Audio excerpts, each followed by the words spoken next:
reka rero tubashimire, turakomeje rero turi mu gikorwa cy'umuganda. Duhuye n'umushumba w'itorero agiye kudusobanurira itorero ni irihe, ese umuganda ugamije iki, kugira ngo twese tubashe gusobanukirwa neza uyu muganda ugamije iki, ese kuki bari muri iki gikorwa. Murakoze. Nitwa Rev Pasteur Karemera James, nk'uko ubivuze ndi umushumba mukuru w'iri torero mu Rwanda. Izina ry'itorero mu magambo ahinnye ryitwa DNPC, magambo arambuye ni Disciple National Pentecostal Church.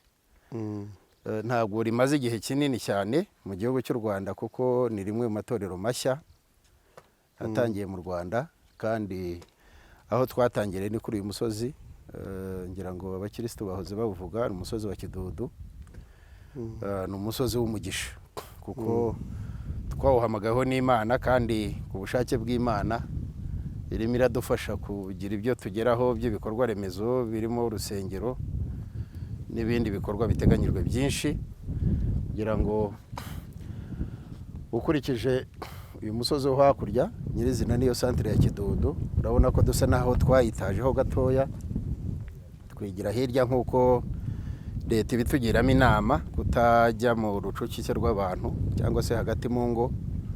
N'itorero rero mu kwaguhishurirwa no guhamagarwa kw'Imana ryabonye umugisha kuri uyu musozi, usa naho twitajeho amago.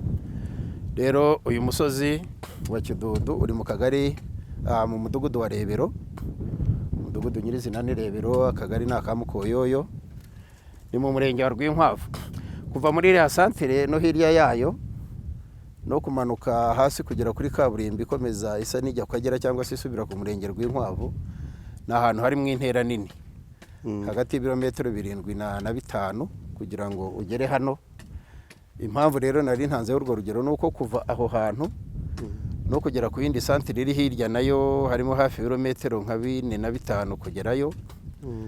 Urumva hose hasa naho habumbye ibirometero birenga 10, nta rundi rusengero rurimo. Kandi nk'uko mubibona hari abantu bahatuye, urabona ko hamaze kuba n'umudugudu, nta nubwo ari ni santere gusa, ni ahantu hatuwe. Gukomeza hirya y'urusengero haratuwe kugeza muri iyo santere yo hirya. Urumva cyari igikorwa cyari gikenewe muri make, cyaziye igihe ukurikije ibyifuzo by'abaturage bari batuye hano. Bakoraga ingendo ndende, kuko urusengero rwari hafi n'urwo rwo hirya muri iyi santere yindi ya video ya projet, abahita muri projet. Ni n'undi murenge, ni mu murenge wa Murama, ubwo bavuye muri Rwinkwavu. Izindi nsengero nyinshi nazo ziri mu murenge wa Kabare, byose biragihageze akarere ka Kayonza, ariko ni mu yindi mirenge.